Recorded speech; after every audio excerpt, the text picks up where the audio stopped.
yenim bollu düşman. Ey dost yenim bollu düşman, yürü deli aynamının. İşlerimi kıllı pişman, yürü deli aynamının. İşlerimi kıllı pişman, yürü deli aynamının.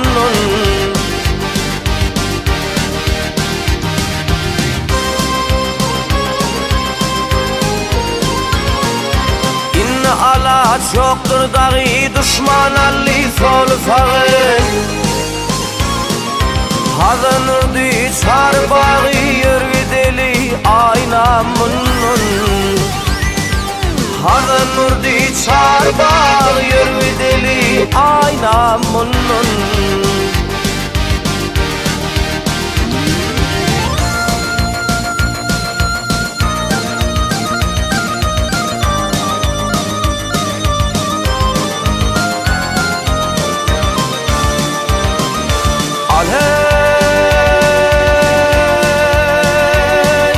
Garip başım yalnız yerde, garip başım yalnız yerde, uçuraptır tükenmez derde. Düşman köngülü bol şerde, yürü deli aynamının. Düşman köngülü bol şerde, yürü deli aynamının.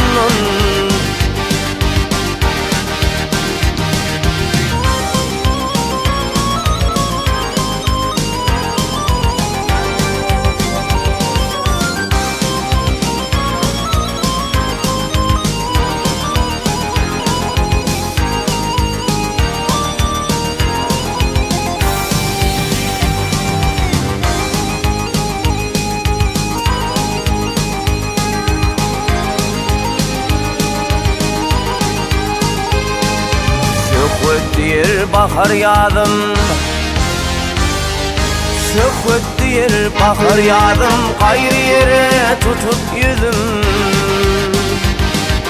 Köllü yüzümü kovaladım, yürü deli aynamının. Köllü yüzümü kovaladım, yürü deli aynamının. İşlerimi kıllı pişman, yürü deli aynamının.